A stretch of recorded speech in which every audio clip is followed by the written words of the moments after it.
IVM. Before we move on with this episode of The Seen and the Unseen, do check out another awesome podcast from IVM Podcast, Cyrus Says, hosted by my old buddy Cyrus Brocha. Here's a hypothetical scenario for you. You're walking on the street when you spot in front of you a man with a big stick who is beating a kid on the ground. The kid is bleeding, defenseless, no threat to anyone.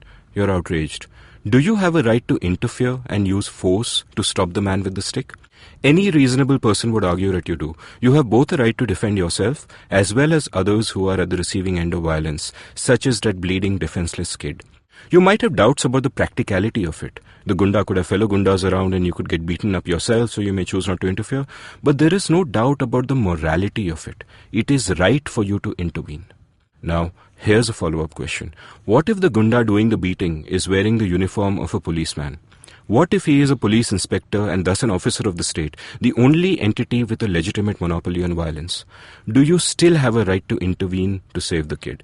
And in general, do you have the same right to fight back against the violence of the state as you do against the violence of fellow citizens like yourself?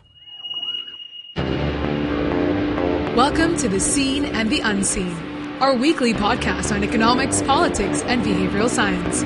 Please welcome your host, Amit Varma. Welcome to The Seen and the Unseen. The political scientist A.O. Hirschman once said that citizens of democracies have three ways to respond to injustice by the state.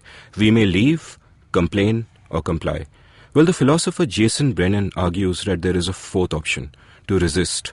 His latest book, When All Else Fails, argues that our right to self-defense and to defend others holds even when it is the state that is a culprit. There should be no special privileges granted to the state.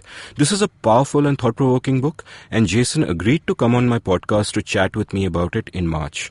But before I cut to our conversation, let's take a quick commercial break. This episode of The Seen and the Unseen is brought to you by Storytel. Storytel is an audiobook platform which you can listen to on your Android or iOS app. They have thousands of audiobooks that you can listen to on your mobile, including hundreds in local languages like Hindi and Marathi. An unlimited monthly subscription costs only Rs $2.99 per month. And you can also get a 30-day free trial if you hop on over to storytel.com/IVM. I actually use Storytel myself regularly, so as long as they sponsor the show, I'm going to recommend one book a week that I love. The book I want to recommend today is a Hindi book, one of many great Hindi books available on Storytel. This is Kashi Ka Assi by Kashinath Singh. Any description I give of this book will be inadequate, so just take some time out and listen to it. And remember, you get a 30-day free trial only at storytel.com/IVM. Jason, welcome to The Seen and the Unseen. Thanks for having me. Jason, before we start talking about your book, When All Else Fails, tell me a little bit about your journey as a philosopher. Very few young people get drawn to philosophy as a calling per se. So how did you sort of fall into philosophy? I can actually tell you the exact time when I realized I wanted to become a professional philosopher. It was, I think, May 2nd in the year 2000. I was an undergraduate, and at the time I was majoring in a couple other fields, and I knew I had to take a semester off, or at least a semester off from college to earn more money to finish. So I was packing up my room in my fraternity house, and as I'm packing up my books, I realized I have all of these philosophy books, even though I'd only taken 2 philosophy classes and I'd been majoring in other things. So on just a whim, I just was curious, what does it take to actually become a philosophy professor? So I Googled it, and I realized that you get a PhD for free. In fact, they pay you to go, which means that I could do it. I would be able to afford to do it. And so I decided at that moment that if I did manage to go back to college, I would switch to philosophy and try to become a professional philosopher. And I guess it worked out. And who were the sort of thinkers or philosophers who, inspired you or you looked up to at that time? There were a number of different people. I liked David Hume. I liked John Stuart Mill. I tend to like the kind of consequentialist thinkers, Adam Smith, sort of the Scottish Enlightenment thinkers. I liked Robert Nozick. There are a couple, like Thomas Nagel. I was a big fan of his books, especially like the introductory books, which would talk about high-level concepts in a plain and simple way. So I was reading a lot of that kind of stuff. And a philosopher I had on the show a few months ago told me that one of the things about being a philosopher was that you kept changing your mind throughout your life. What are the important questions on which you've changed your mind in the last 20 years? Sure, a couple things. There's some questions about like the nature of the mind and things where I had one view and I've had others. I think when I entered grad school, I was very impressed by virtue ethics as a theory. I thought maybe it was going to solve all the problems that deontology and consequentialism had. And then the more I read, the more it seemed to be sort of like not fulfilling its promises. So I sort of switched back to thinking other kinds of views. I think I've become less hard line about rights and starting to think that when we come to evaluate institutions, we have to always think about them in partially consequentialist terms and about their functionality. You can't simply talk about what rights people have without any concern about what the world would look like if those rights are respected. I think early on, I thought that I agreed with F.A. Hayek that the concept of social justice was just nonsensical, that it didn't actually make sense to talk about social justice, that justice applied to intentional human action, but not to unintentional results. I now think that there's a way of sort of resolving that problem, and I think that a sort of concern for something that could reasonably be called social justice is a test of whether certain institutions are valuable or not. So those are a few things. There's other stuff as well, but a lot of it's maybe more minor. Although When All Else Fails isn't really a libertarian book, you've written a bunch of other very interesting libertarian books before this. Now, were you a libertarian from before you got interested in philosophy, or was it after you turned to philosophy and started asking yourselves those big questions that you came to it? I think it was definitely before. It was because of economics. Even though it's not the case that the average economist is libertarian, they're still, in some sense, pretty libertarian compared to most people. They favor, they favor markets. There's a debate about exactly how much government intervention there should be into markets, and a lot of that comes down to the question of comparing market failure to government failure. So for me, I think it was the economics perspective. I think that made me think that a lot of institutions that the average person disparages turn out to work pretty well, and a lot of the things that they offer solutions tend to backfire.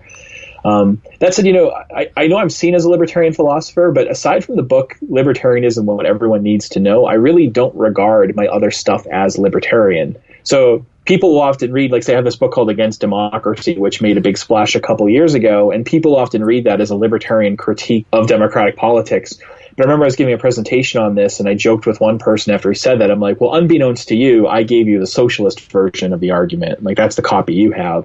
Because I think many times I'm making arguments which, if you're libertarian-minded, you're going to be much more sympathetic to than some other people. But I rarely, I think, rely upon libertarian premises or the truth of libertarianism to get to the conclusions I'm arguing for. And I think that's true of like this book too, When All Else Fails. If you're a libertarian, you're much more inclined to agree with this than the average person, but it's not a libertarian book per se.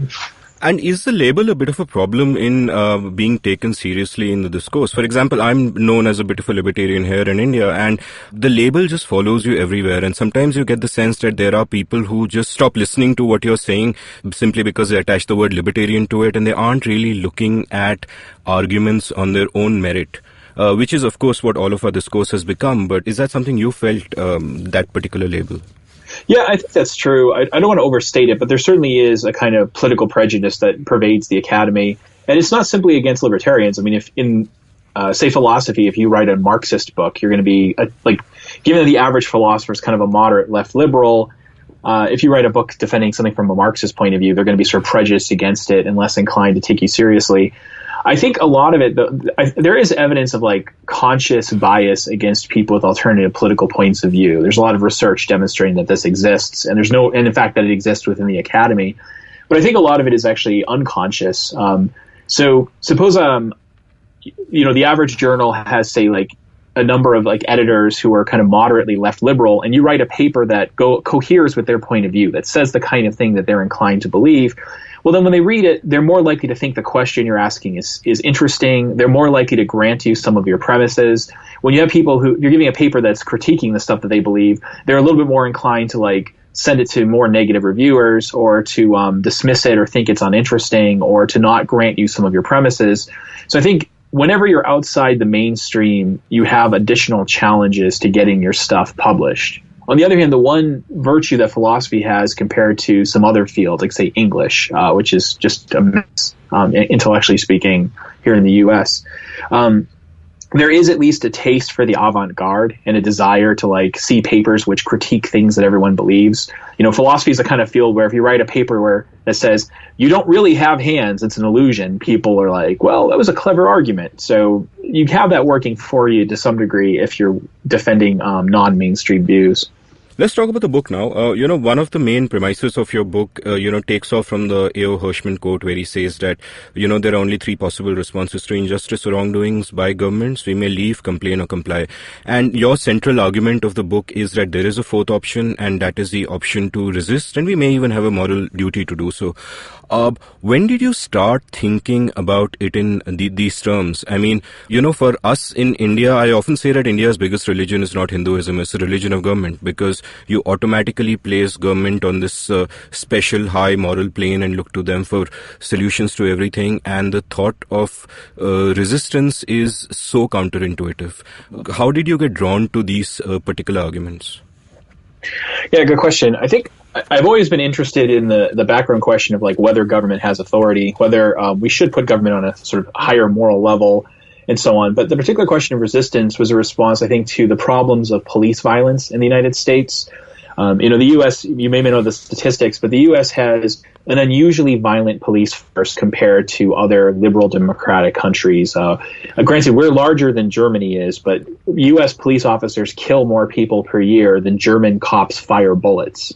Wow. Right. So that's telling you something, right? They might fire in a given year outside of the firing range, that is, like actually on the streets, fire something like 60 bullets per year in the entire country of Germany. And in the U.S., we on average we're killing about 1,000 criminals per year with police officers. And that can't be explained entirely by us having a higher crime rate. Part of it is a higher crime rate, but that's not enough to explain it. So we have this very militaristic and violent police force. And then thanks to the preponderance of cameras, now people are constantly filming the kinds of things that police are doing. And you can go online and literally weekly, find an egregious example of police malfeasance where someone will be arrested for no particularly good reason. And once they have this person prone and prostrate, they'll just shoot him, like basically execute a person, or use violence in a case where it wouldn't make sense to use any violence at all. So this was going along. I started thinking about, well, what would be the appropriate response to this situation? Not necessarily strategic, but I just was wondering, if you saw a police officer doing this kind of stuff, would you be allowed to shoot him, to stop him? And morally speaking, would it be permissible? Not would it be advisable? Because it probably wouldn't be. If you shoot a police... There was a guy named Eric Garner, and police officers just choked him to death for selling cigarettes on the streets. He didn't need to do that. They used excessive violence against him. If you saw police officers doing that, could you shoot them? They would probably send a SWAT team to come kill you if you did, so I wouldn't recommend doing it, but it would be permissible to. And then once I started thinking about that, I started thinking about other kinds of government malfeasance. If the U.S. government's planning to engage in a drone strike against a target that's mostly made up of innocent people, if it's spying on us, if it's doing other kinds of bad behaviors, what sorts of resistance are morally permissible? And then the book I wrote an article about it, and I even wrote an article about lying to voters. So President Obama was accused of lying to Ohio voters about NAFTA. There's this scene where it's not really clear whether this happened or not. I've been trying to verify it. It's not clear.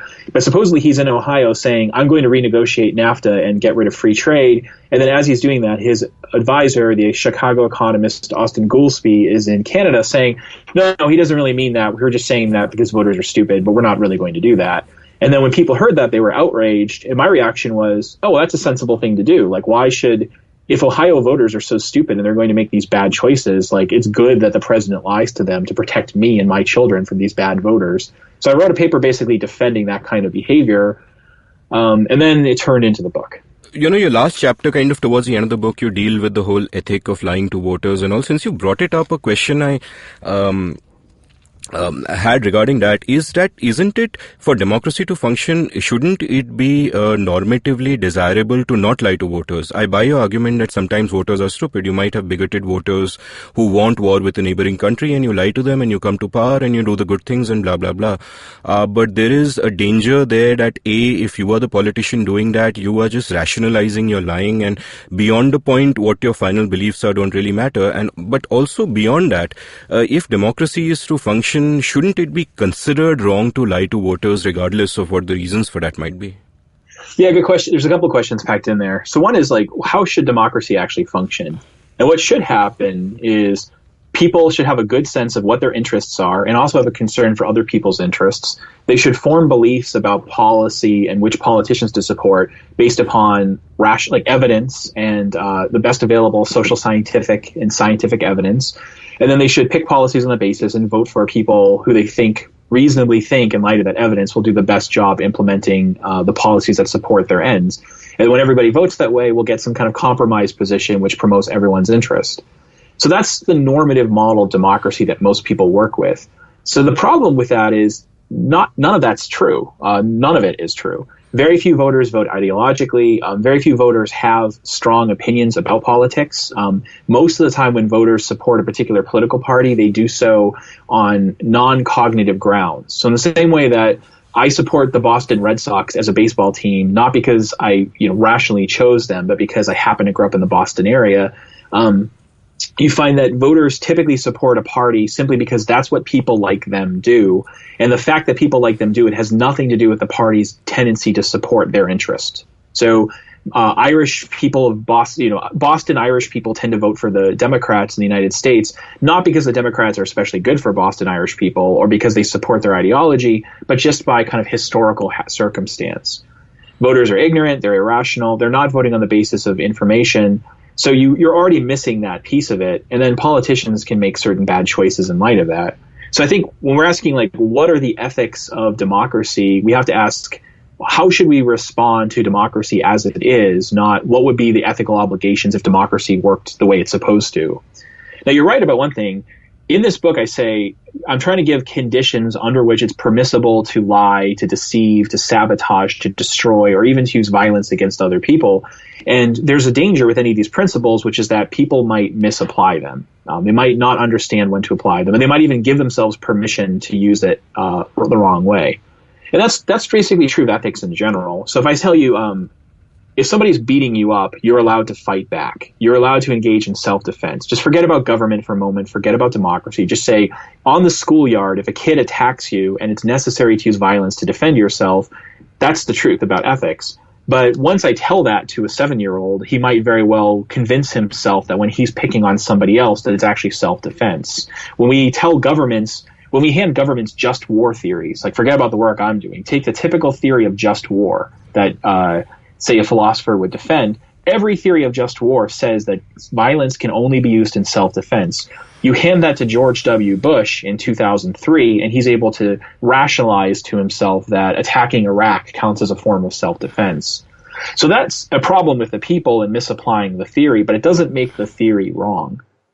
There's one other thing I'd add to that, which is if we call this objection the dangerous misapplication objection, the idea that you have to keep this theory quiet because people might use it the wrong way, I think that applies even more strongly to the other side. So if you look at the psychology of what people are like, people are overly deferential to authority. They have a tendency to do whatever they're told to do. They don't fight back. They don't resist. If a government comes to power and they say, we're going to throw all Japanese people in concentration camps, the typical person says, sure, no problem. If they say, we're going to throw all Jewish people in concentration camps and we need you to execute them, they do it. If you put people in the Milgram Experiment, you take an average person, put them in an experiment, get a person in a white lab coat to tell them to electrocute another person to death, they'll do it. So if anything, I think the opposite side is even more dangerous than my side. Like, we know people are overly deferential to authority, so we have to be very careful about telling them that they should respect authority. Right, and you could also then argue that being deferential to authority is actually hardwired into us. And what you are asking is also an act of resistance against our hardwiring. I think there is evidence that this tendency to defer to authority is nearly universal. It does vary a bit from culture to culture, but it's so prevalent everywhere that it doesn't seem like it's merely a cultural artifact. Maybe there's some sort of evolutionary explanation for it about going along with the group, why that happened. Yeah. Right, so I'll get to the premise of your book. I mean, your book essentially argues against what you call the special immunity thesis and argues for what you call the moral parity thesis. Can you explain these for us? Sure. So the moral parity thesis and the special immunity thesis are a question about when can you use defensive actions against government agents. So defensive actions mean things like deception, like lying, deception, sabotage, destruction, or violence against another person. So normally these actions are not permissible. I can't just go up and attack a person. I'm not normally supposed to lie to people, but you are allowed to use these things in self-defense or defense of others. And there's a whole theory about exactly when this gets activated. So the special immunity thesis is the thesis that it seems most people believe. The special immunity thesis says that the conditions under which you can use defensive actions against government agents who are acting ex officio, like in the capacity of their office, are much more stringent than the conditions under which you can use self-defense against me. The moral parity thesis says, nope, they're one and the same. The conditions under which you can use defensive actions against government agents are exactly the same as the conditions under which you can use self-defense against me. All right, so one is saying the moral parity thesis says self-defense against civilians and government agents is exactly on par. They're governed by exactly the same principles. You treat them exactly the same. And the special immunity thesis says that government agents have some sort of extra moral permission, and you have an obligation to defer to them in ways where you can't use self-defense against them or you can't defend others against them. Though if a civilian were doing exactly the same thing, you'd be allowed to intervene. In fact, you've given a number of thought experiments in your book about all of these. I'll just read out a couple of them to sort of get your point across. One is called Shooter in the Park. A masked man emerges from a black van holding a rifle. He starts shooting at children in a public park. Anne, a bystander, has a gun. She kills him before he kills any innocent children. And your other example is called Minivan Shooter. Anne witnesses a police officer stop a minivan with a female driver and 3 children in the back. Anne sees that the driver has nothing in her hands and her hands are on the steering wheel. The police officer emerges from his car and starts shooting at the van's windows. Anne has a gun. She fires at the police officer before he shoots any of the children. Now, leaving questions of practicality aside, as you just pointed out that it would be impractical to shoot at the police officer because, you'd immediately have a special task force sent after you. But your argument is that both these situations are identical, and the fact that the guy with a gun is wearing a police uniform in the second instance doesn't change that. You have an equal right to defend the children against both people. Yeah, that's right. The claim is that the moral parity thesis says if you can use self-defense in the first case with a civilian, you can use it in the second case with a police officer. And the special immunity thesis will say, no, there's some reason why you can't use it against the police officer, but you can in the first case. And by the way, most of these cases that you have in the book are based upon real life cases in the United States. Some of them I had to take out the reference because we were worried about lawsuits, even though almost all these cases you can actually watch it happen with a video. Like, so the minivan shooter, there's a video of a police officer doing this and shooting at the children. Nevertheless, because people dispute the accusation, we just had to take out some of the references to real life people. Yeah, so similarly, I give an example of the Rodney King beating versus another beating. So the first case is something like one of your friends is at a party and he gets to be drunk and starts making a mess, and so people subdue him. But then even after he's subdued and he's no longer a danger to anybody, they're just mad at him, so they beat the hell out of him. And then I ask, if you saw that happening, if you saw them just beating this man like senseless after they've stopped him from being a danger, you'd probably think it's permissible to intervene. Well, now make it the same thing, but it's the Rodney King beating in the United States, where he was drunk driving. Drunk driving is dangerous. It was right to stop him. But having stopped him, they then just continually beat him even after he's no longer any possible threat to anybody. So my question is, could you, suppose you're standing there and you see them doing this and you could somehow intervene. You could fire a couple shots at them to scare them, or you could shoot them to stop them. Would it be permissible to do so? And I think the answer is yes. Or another case involves drugs. If I, Jason Brennan, were to decide that I don't think anyone should, I go to Colorado and I say, here in Colorado, marijuana is legal, but I don't think people should smoke pot. So anyone who has marijuana, I'm going to kidnap you and put you in my basement for 30 days, and I'm going to take $300 out of your bank account. You would think that is permissible to fight violently against me to stop me from doing that. If the government says the same thing, then people think they have to defer to it. I don't think you do. I think you can treat them the same.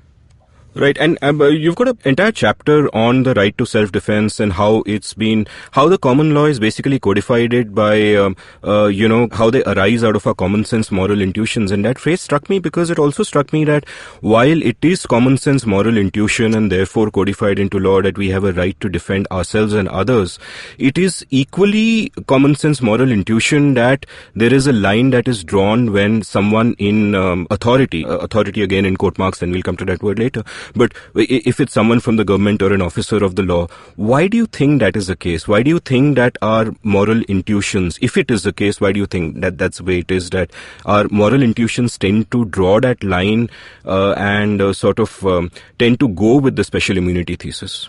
Yeah, good.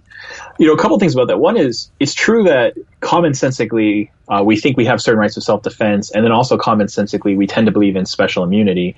So one way I see what philosophy is doing is this. Every person has a number of moral beliefs, and these moral beliefs are not consistent. Very few people have fully consistent moral beliefs. So what philosophy is often doing is saying to the reader, you think A, you also think B. You believe one thing, you also believe this other thing. These two things can't both be true. You're calling attention to conflicts in people's beliefs, and then you're trying to say, so to resolve them, you're going to have to give something up. Which of these beliefs is the one that you should hold on to?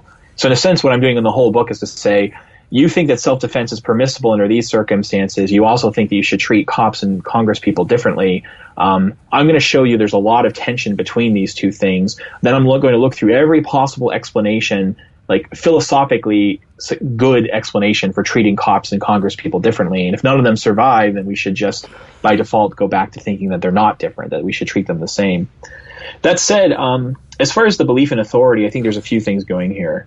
One is that we evolved to live in small tribal bands of about 120 members or less, and what was really important for our survival through most of human history was to be able to demonstrate intense loyalty to your group. Your own survival depended upon loyalty to your group and enmity against your outgroup. And that often leads to conformist behavior. So making sure you believe the same things as others, you engage in certain kinds of expensive rituals, that you belong to the same religion. These are sort of expensive signaling devices that prove your loyalty. So I think we've been evolved to be somewhat conformist. Beyond that, we get indoctrinated into conformity through our entire childhood. Governments put up very fancy-looking buildings with fancy symbols. They wear fancy uniforms. Schooling is controlled by governments, and they tell you that you should obey the government and do what it says. They sometimes misread history in a way that makes you more in favor of government. So I think we get a combination of cultural indoctrination into deference to authority, plus there's probably some natural tendency towards it anyways.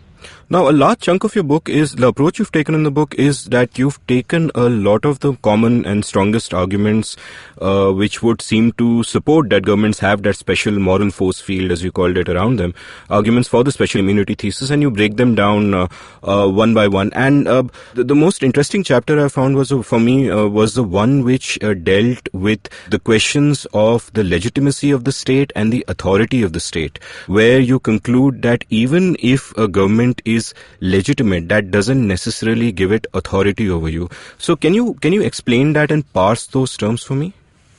Sure. So these words are used differently by different philosophers. So to some degree, these are stipulations.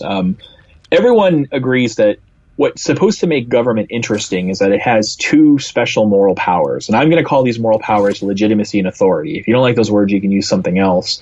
Legitimacy refers to a moral permission to create and enforce rules by fiat. So governments can create a rule, and they can use violence and threats of violence to enforce these rules over certain people within a certain geographic area.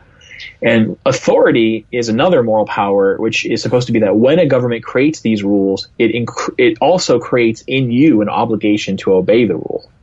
And what I want to note is that there's a question about whether any governments are legitimate and whether any are authoritative. But I also know that these are independent powers. It's possible to be legitimate without authority, and it's possible to be authoritative without legitimacy, at least conceptually speaking. So imagine, I don't think pacifism is true, but so for the sake of argument, imagine that pacifism is true. You're never allowed to use violence ever. You're never allowed to use coercion ever to get people to do what you want. Then you could still have a society where like, let's say there's a kind of philosopher queen and she issues orders. And suppose because she's all wise and all knowing, when she issues an order, you should follow it. She's telling you to do the right thing. In that society, she would have authority, but because pacifism is by hypothesis true, she's not allowed to use any kind of coercion to enforce her rules. So that would be a situation in which she's authoritative but not legitimate. Now to imagine the question about legitimacy without authority. So when you think about a boxing match, if you and I were to have a fist fight like in a boxing match, we've agreed that we're allowed to punch each other. So we have permission to punch each other. But when I go to punch you, you don't have any obligation to let me punch you. You're allowed to block and evade the strike. So my punching would be legitimate but not authoritative. Maybe governments are like that too. Maybe it's permissible for governments to create and enforce certain rules, but there's not a duty per se to obey the law. And what's odd is that when you look at the people who are writing about government authority, it's pretty clear that philosophers have spent the last 2,500 years trying to come up with an answer to the answer to the question of should you obey the law. And all of the arguments fail. Like, they're all bad arguments, like arguments based upon consent, arguments based upon hypothetical consent, on other sorts of things. None of these really seem to show you have an obligation to obey the law. So I think the most common position now in philosophy might be what John Simmons calls philosophical anarchism, which isn't really anarchist. It's a bad title, but it really means some governments are legitimate, but none have authority. Right. Yeah, maybe it's okay for the U.S. government to make certain rules, but I don't actually have to obey them. And also, one complication here about obeying the law, we have to distinguish between obeying the law because it's the law and obeying it because of independent rules. So if I walk down the street and I start saying to my neighbors, I, Jason Brennan, hereby order you not to murder anyone, well, they would have an obligation not to murder anyone, but they don't have an obligation to avoid murdering people because I said so. It's just they have a pre-existing moral obligation. So for a government to have authority, it has to be able to create obligations where there were none, or create a new ground for obligations where there wasn't one before. It has to be, you have to obey the law because it's the law, not because there's some independent moral obligation that happens to track. Right. So essentially, you'd say that, look, all reasonable democratic governments with, a constitution in place and so on can be reasonably considered legitimate, but none have authority. Are there any duties that a citizen has towards her government which, wouldn't apply to duties against other people? Like, of course, we have, you could say that we have to respect the negative rights of everybody. But are there any duties which we have towards government itself per se? Well, one thing about this is, even though I'm skeptical about there being any authority whatsoever, I don't really need that for my argument to go through, because some of the best arguments for government authority, they don't get you very far in terms of this debate. So, for example, the philosopher H.L.A. Hart, a great philosopher of law, he argued for something called the fair play theory. The fair play theory says that if there's some sort of public good being created by your neighbors, then you have to do your part to support it. Like, I don't know, roads and maybe some sort of welfare system, or maybe some sort of schooling system, or perhaps national defense. Your neighbors are putting up money to provide these things. You benefit tremendously from them. You'd rather not pay because you'd rather get it for free, but you recognize that, the value you get from having them is higher than the cost to you. He thinks under these sorts of circumstances, you have an obligation to do your part, right? Which, for the sake of argument, let's just grant him he's right about that. If he's right about that, that implies things that I should pay some taxes. If I get called to jury duty, maybe I should be required to serve. Maybe under a genuine national emergency, I should agree to allow myself to be conscripted into the army. So I could grant him all of that, but it doesn't get you to any kind of defense of the cases where I think you can use self-defense against government, because he'd have to say something like, well, basically, this is almost a quote from the book. He's like, it seems bizarre to say you benefit from some of the public goods the state supplies. In order to avoid unfairly free riding on the efforts of others to provide those public goods, you must not only pay your taxes and serve on jury duty, but you must allow the president to exterminate and forcibly relocate Native American tribes. You must let police officers choke, subdue, and handcuff men in ways that result in their deaths. You must allow Congress to wage war against whomever it likes. You must allow the police to arrest you for smoking pot or for selling big gulps. The thing with all these other cases, they have nothing to do with paying your fair share, playing fair, or avoiding free riding. They go far beyond what his argument can prove. So I could grant that you have some basic obligations towards the government, towards your fellow citizens, to maintain a good government. But what the burden that the other side has is they have to say it's not only authoritative for the government to tax you and to pass a couple rules which genuinely promote the public good, but the government has the authority to have police officers kill people who are subdued. The government has the authority to take away your rights over your body. The government has the authority over you to wage war against others or to spy on you and so on. And their arguments don't get anywhere near that. And you address some of the common arguments against the argument for authority, like the consent arguments, for example. Can you briefly take us through the major arguments for arguing for government authority and what your objections to them are? Sure. So the argument that people get taught in the U.S. By, like, when you take your 6th grade civics class, they tell you, well, the wonderful thing about democracy is that it's a government by the consent of the people. The problem with that is that we know that that's wrong, and we philosophers have known that was wrong before there were any of the major modern democracies. I mean, David Hume refuted this before there was a United States government. So when you think about how consensual transactions work, they have certain features, like you have to have an explicit agreement to do something. There has to be a quid pro quo, a tit for tat. You have to provide one thing in exchange for the others, and both sides have to keep their end of the bargain. So I like to give examples using guitars. Like, I go to a guitar center, a guitar store chain in the United States, and I go up to the salesperson and I point to a guitar and I say, I will buy that guitar. It's the case that I wasn't forced to buy the guitar, and I had a reasonable way of opting out. It wasn't as though they were threatening to kill my family or hurt me if I didn't buy it. It's also the case that had I said, I don't want that guitar, the transaction would have never taken place. So my active dissent stops the transaction from taking place. And finally, when I give them the money, they have to give me the guitar. So those are the conditions. Like, there has to be an actual ceremony where consent takes place. I have to have a reasonable way of opting out.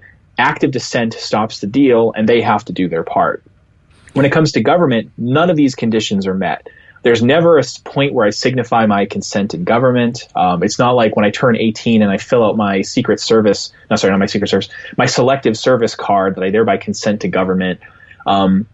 I am forced to take their services. I don't have a reasonable way of opting out of them. They are threatening to hurt me if I don't sort of provide to them taxes and other kinds of things. If I say to them something like, no, you don't understand. I don't consent to this particular law. I don't consent to this election. I don't consent to the government in general. They don't care.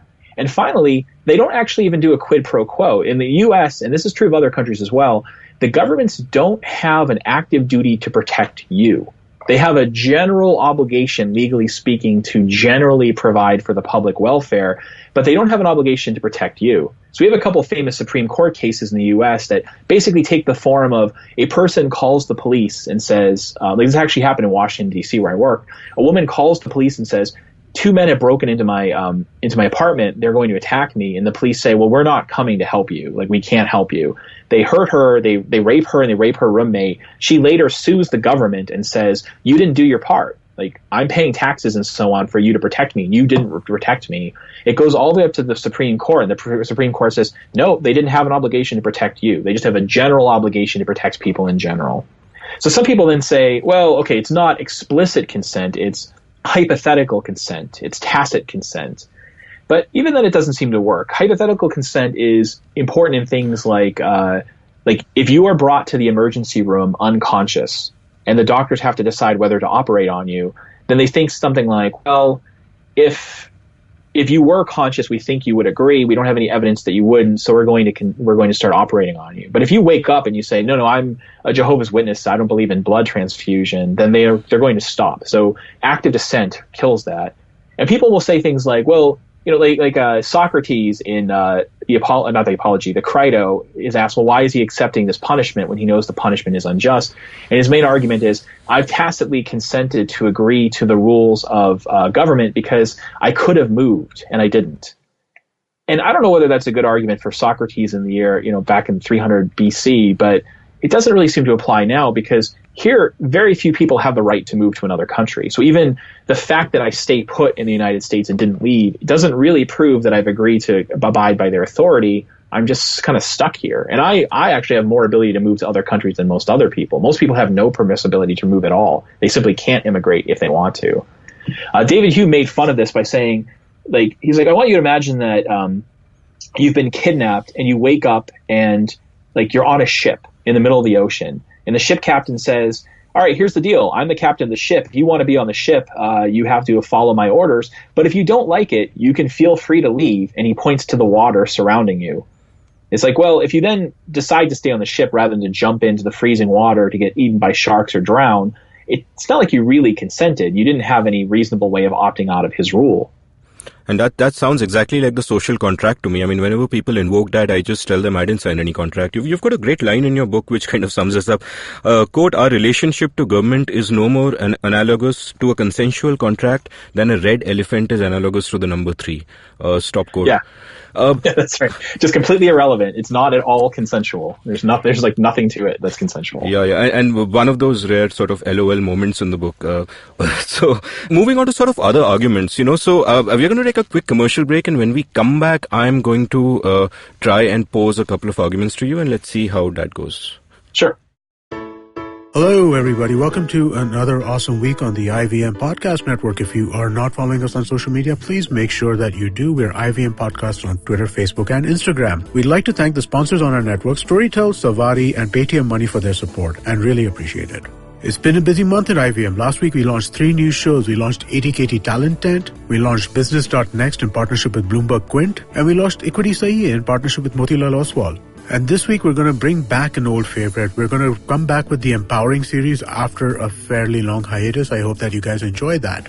Life coach Zarina Poonawala is joined by our co-founder Kavita Rajwade to discuss how you can put your game face on at your workplace. On Cyrus Says, media pioneer and first-generation entrepreneur Ronnie Screwwala shares his journey with Cyrus, from humble beginnings to small steps in business to going on to establish UTV, RSVP, and more. He also sheds light on his theater days, his parents, and his new podcast, the Ronnie Screwwala Podcast, right here on the IVM network. On Simplified, join Chuck, Naren, and Shrikit simplify the black holes and their importance in this universe. Vishwesh Guttal joins Pawan and Ganesh Antale Harate, our Kannada podcast, to talk about his life as an associate professor at the Indian Institute of Science in Bengaluru. On the Pragati podcast, V. Ravichandra joins host Pawan to share his experience of working with governments and sheds light on the challenges and constraints faced by government agencies, bureaucrats, and politicians. On Croc Tales, Anna narrates tales on the theme of Avengers Endgame. What would the Endgame be in a layman's life? On the Sponge podcast, Ambi Parmeshwaran talks about the importance of demonstrating a greater degree of trust in a client and agency relationship. On IVM Likes, Abbas and Abhijit are joined by the main cast of TVF's new series Kota Factory. They give insights about the show and the inspirations of the writers and actors. On Echoes of India, Anirudh takes us on a tour through the ancient city of Ujjain, walking us through its sights and smells and introducing us to some of its eccentric people. And with that, let's move on with your shows. Welcome back to The Scene and the Unseen. I'm chatting with Jason Brennan, the US philosopher, about the ethics of resisting state injustice. One of the examples that kind of struck me from among the many interesting thought experiments you pose in your book, I'll just read it out for the listeners. Quote, Walker is president. He initiates what is clearly an unjust war, though many people unreasonably believe it to be just. Under his command, the government kills tens of thousands of innocent civilians and soldiers in foreign countries. Thousands of domestic troops die in vain fighting Walker's wars. The war destroys massive amounts of property and wealth. Tens of thousands of civilians die from the war's fallout. Walker now plans to initiate another unjust war of the same sort in another country. Anne tries to use peaceful means to stop the war, but these fail. Anne intervenes. She kills Walker with a sniper rifle. As a result, this stops the next war, since Walker's successor is less belligerent. Stop quote. And, the point you seem to be making here is a fairly straightforward one that, Walker's bad policies are costing thousands of lives, both of, his own people and of people in other countries. And it is Anne's moral duty, and if not her duty, she at least has the right to intervene and stop Walker and do whatever it takes. So my question sort of here is, this is, again, the most common argument against consequentialism seems to be epistemic arguments, that geopolitics is so deeply complex, everything has such unintended consequences. How can Anne, or even Walker for that matter, possibly fathom how all the chips will eventually fall and, what will actually be the consequence of those actions? Yeah, it's a good question. And there are some worries about this. So let's break it down to a few different things. So one is, there might be reasons to defer to police officers or to government agents that are epistemic, not because they have moral authority, but they might have epistemic authority. So if I'm crossing the street and I see two police officers beating up somebody, and then I look and down the street I see two random guys the same age beating up a third person, I'm more likely to think that the police officers are justified than the random other people. I'm more likely to think that when it's just civilians beating up another civilian, it's a mugging. And when police officers doing it, they had some reason. Because of things we know about people's behavior. It's true that sometimes government agents have more information than we do. And in light of that information, things will be justifiable, but we don't have access to that information. So we do have to worry about that kind of stuff. And I have some things to say about that in the book. There's also some worries about not knowing the consequences of what you might do, though I think that generally helps with self-defense rather than not. So if you take the canonical statement of the right of self-defense or the right to defend others is a person has the right to defend himself against an aggressor when he reasonably believes that doing so is necessary to stop the aggressor from severely violating his rights or causing severe harm. Right? That's sort of the canonical statement. The right to defend others is the same thing. You just change it from self-defense to defending others. And there's questions about exactly what the line is about reasonable. But what's interesting about case law, and I think most morals people's intuitions, is that uncertainty is supposed to fall upon the aggressor, not upon the person who's defending themselves. So there's a nice case like this in the U.S. There's one person, the aggressor, is mugging a second person. The aggressor is like beating him up, and the second person is reasonably in fear of his life. The aggressor reaches into his pocket, and it looks like he's reaching for a gun. It turns out that the person who's being picked on also has a weapon. He takes out his weapon, and he kills the first person, the aggressor, thinking but it turns out he's wrong. In fact, he was actually reaching for cigarettes. So I think this guy's going to shoot me. He's actually just reaching for cigarettes. I pull out my gun and I shoot him. It goes to court and they decide it's justifiable homicide. They said in light of the violence being enacted against you, it was reasonable for you to think he was going to get a weapon against you, and the harm should fall upon him, not on you. You're the one that's the victim. As the victim, you benefit from uncertainty. It should not be that the aggressor benefits from uncertainty. So if you believe in moral parity, then I think the same thing applies to government. It certainly could be the case that the next time we have something like the Iraq invasion, when the government says, oh, they really do have weapons of mass destruction, and if we don't invade them, it's going to be dangerous for everybody, it's possible that that's true. But I think the dangers and the uncertainty have to fall upon them, not upon us, not upon civilians. There's also, when you think about the sort of problem of uncertainty, this is one of the reasons to be kind of practically speaking a pacifist. My friend Brian Kaplan, he's an economist down the street from me. He's not a pacifist in the sense of believing violence is never justified, but he says as a matter of government policy, it's a good default position because wars almost never work out the way they're intended to. It always ends up being more costly than they expected. They kill lots of civilians who they weren't supposed to kill. The dangers are much higher. The benefits are there rarely are any net benefits to these wars. Even things like take World War I. The United States intervenes in World War I. Maybe that's part of the reason why one set of the Allies beat the Central Powers. And as a result of that, what happens? Well, we get Nazi Germany, we get the Soviet Union, we have another massive world war. It's not clear that this intervention was on net positive. It might very well be the case that had the U.S. just stepped back and done nothing, the world would have been a much better place with fewer authoritarian governments and far fewer people dying. So I think, yes, there's questions about thinking of that. One other final bit that I think, because I said this is like really multiple questions stuck together. Sometimes we have to worry about what you might call the problem of fallout. So Fanny Kaplan tried to assassinate Lenin back in, I think the year was 1921? Anyway, she tries to assassinate Vladimir Lenin, early on in the Soviet regime, and his reaction was to engage in a massive terror purge and to murder something like another 1 million people. So one question we have to ask is, if you know that governments might respond badly to your threats, to your attempts to stop them, does that provide you with an obligation not to intervene? And I think that's really not special to government. I think this is another case where it's parallel to cases with civilians. If I'm bullying you on the schoolyard and you fight back, and I credibly say to you, okay, if you fight back against me, you don't allow me to steal your lunch money, well, I'm going to go beat up 2 other people and take their lunch money.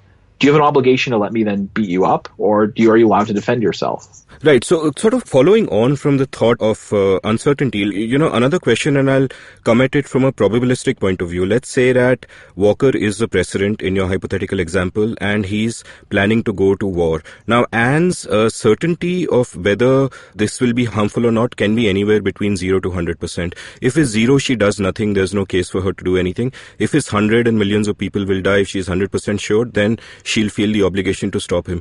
But the truth is that in the real world, our knowledge is never 0 or 100. So the question is, for Anne to actually intervene in that situation, where do you draw the line? How sure does her knowledge have to be, and how do we account for the human biases that play into that situation? For example, the president could be Republican and she's from the Green Party, so those biases also come into it. And as a follow-up to that, if you are thinking of defending yourself or others against either a civilian or an agent of the government, do the numbers shift? Should you assign a lower probability of certainty to the agent of the state because they could have a legitimate reason? Yeah, these are all good questions. I'd say like the reasonable person standard for self-defense, I'd say it's more like a 50%. You have like a 50%, you think that you're about 50% certain that this is going to cause like some sort of severe rights violation, then you can intervene. I think that's around the number. It doesn't have to be close to 100. In terms of deference, I think it does make a difference whom you're dealing with. So I trust the Swedish government more than I trust the American government, and I trust the American government more than I trust the Indian government. So when you told me early on that there's a very strong culture of deference to authority and a tendency to put government up on a pedestal in India, I find that surprising, because when you look at things like Transparency International's measurement of government corruption, or various measures of the degree of rent seeking, which is like special interest lobbying, you tend to find that India has lots of corruption and lots of special interest rent seeking. So depending on who your government is, and I'm not saying that to be anti-Indian. I'm bashing the United States here too. No, I agree with you. Independence Day. For what it's worth, I don't wave flags on Independence Day, so I'm not rah here. But it does make a difference, the government in question. So if you're worried about, say, Russian intervention, it's more reasonably worried about Russian intervention than, say, Swedish intervention, just because of the track record of that government. But that's true of people too. If I found out that my wife was beating somebody up, I would think that just given what her behavior is like and what I know about her, it's much more likely that she had a good reason to do that than, say, some other people I know who I won't mention, who are just not very good people. Yeah, and you're right. The other thing you have to think about is your own biases. So it's certainly true that when you look in the U.S., at least, there's a nice book on this called Party in the Streets by Fabio Rojas, and I can't remember the name of his co-author. But they looked at the anti-war movement during the Bush era, and they find that the overwhelming majority of these people who are protesting during the Bush era are not genuinely anti-war. They're just anti-Bush. They're Democratic operatives, or they're part of the Democratic Party, and they don't like what Bush is doing. Only a very small minority are sincerely against the Iraq war. So if Obama had done the same thing, they would never have protested. But the people who are sincerely against it would have. So when we were making these decisions, yeah, you have to be aware of your own biases, including not only your bias to like not give people credit or to be against them, but also your bias to defer to authority too, which again, if you know about the Milgram Experiment, you know that the average person will execute another person when they're told to do so. So, these are all the things to take into account. And it's interesting when you talk about the threshold of 50%, or the number could be anything, but I'd contend that, before you act, before you decide, should I act in self-defense or the defense of others, and you decide that, okay, 50% is my threshold, that 50% is 50% only before you actually act. After you act, it's either 100 or 0, because you're going to rationalize what you did. If you act and you intervene, say if Anne kills Walker, she's always going to say, I was 100% sure. And if she doesn't do anything, she'll say, hey, not sure, what can I do? People don't think in probabilistic ways and think through these things. I mean, if you, and this kind of brings me on to the next question, that, once we agree that we need a sort of state, however minimal, but a state with a monopoly on violence to protect our rights, doesn't it automatically mean not that they get special immunity, but that the threshold against that government is slightly higher? Because otherwise, if it is widely considered morally permissible to resist, then anyone with any random conspiracy theory or any kind of grievance can rationalize that to do absolutely anything. So to get society running in an orderly way, isn't it necessary to have a slightly higher threshold to resist government action than otherwise? I don't think so. But for a couple of reasons. I think we're conflating two possible distinctions here, two distinct things. One is what's the truth, and the other is what's useful for people to believe.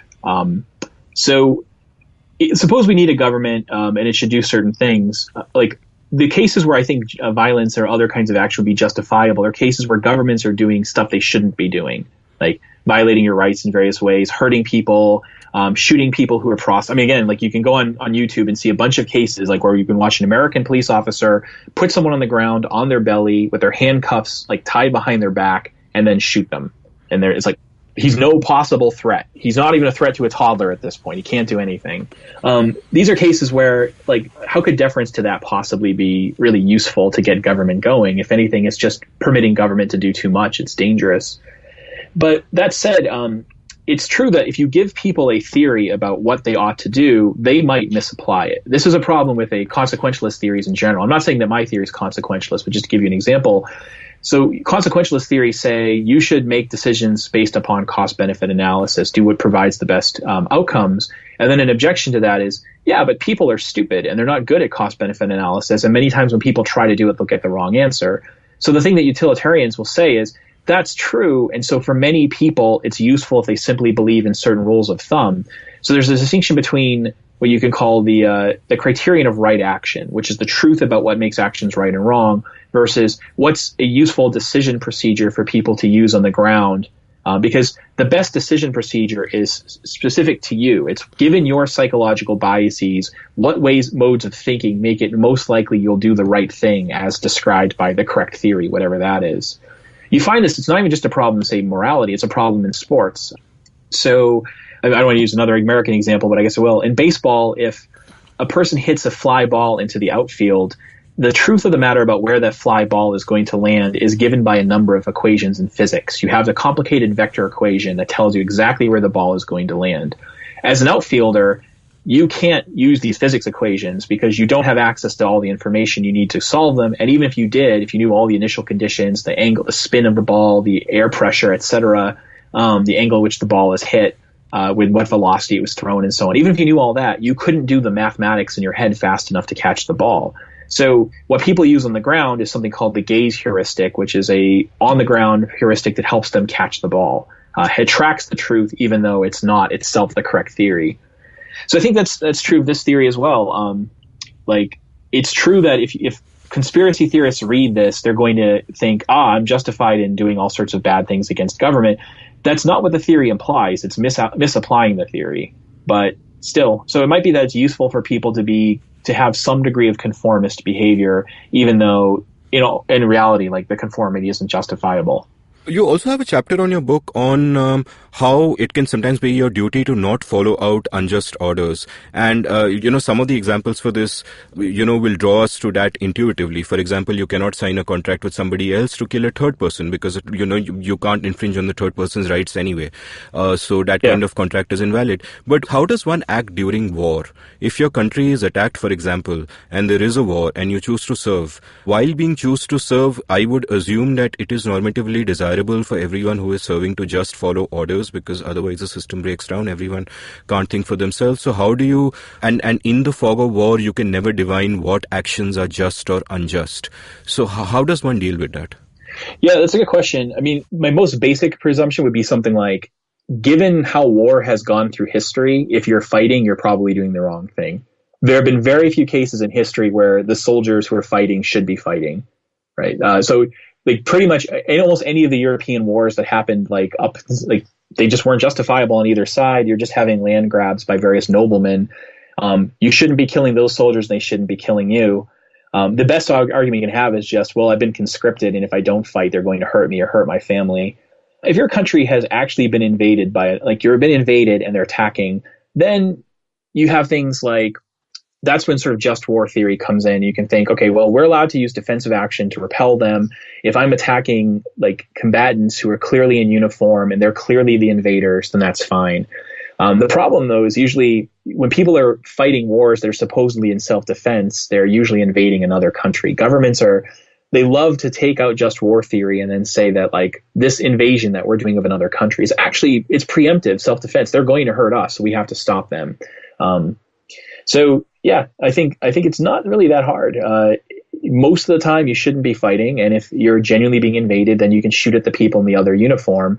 When they've waved the white flag, then you stop. You don't kill their civilians, you don't bomb their people, you don't kill their babies, you don't use chemicals against them, you don't shoot at people in a village who are like unarmed. You just shoot combatants on the battlefield, and then when they leave your country, then you're good. It's over.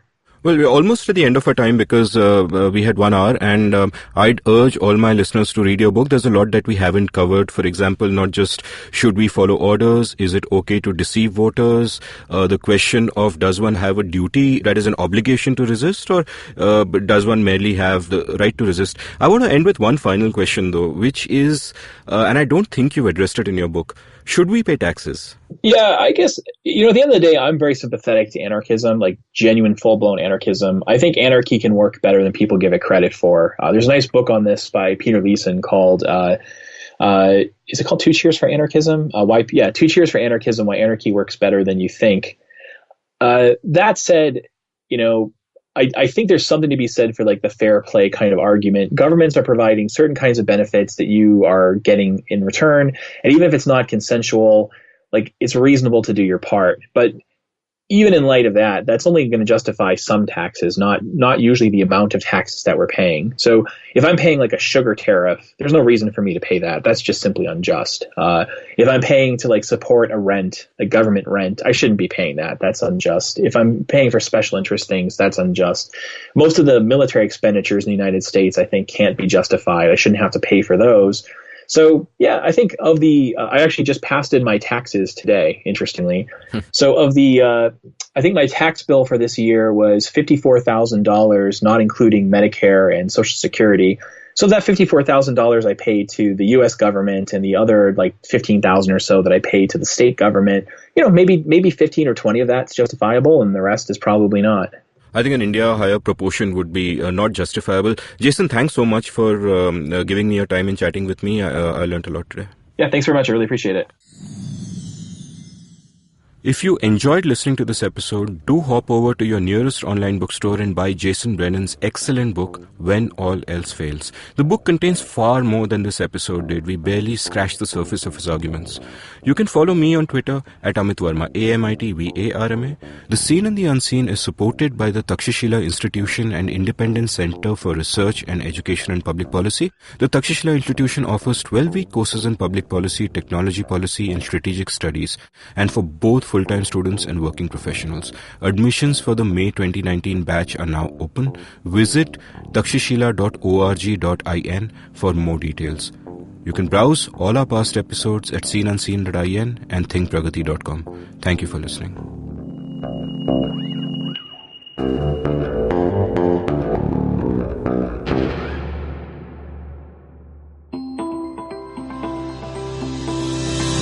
Hi, I'm Ronnie Screwala, first-generation entrepreneur and co-founder at Upgrad. My podcast, Dreaming with Your Eyes Open, is a companion podcast to my best-selling book, Dream with Your Eyes Open. On this podcast, I talk to Amit Doshi, founder of IVM Podcast, about my entrepreneurial journey. I walk you through my successes and failures, mostly my failures, and the lessons that I learned from my experiences, family, and colleagues. What was my first entrepreneurial venture?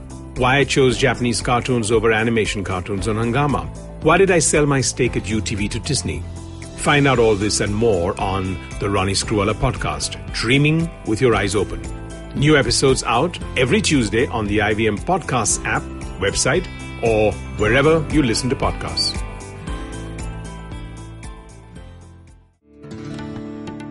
India's a massive subcontinent, home to truly stunning diversity. Behind the veils of smoke that obscure our thriving cities, our history is still alive, glimmering like sequins, waiting to be discovered. And if you, like me, are straining to hear the echoes of our past, this podcast is for you. I'm Anirudh Kanisetti, a history and geopolitics researcher, and I host Echoes of India, a history podcast about India by Indians and for Indians. In Echoes, we journey through the complex histories of South Asia and what they can teach us about our globalized world. Tune in every Wednesday on ivmpodcast.com or your favorite podcast app.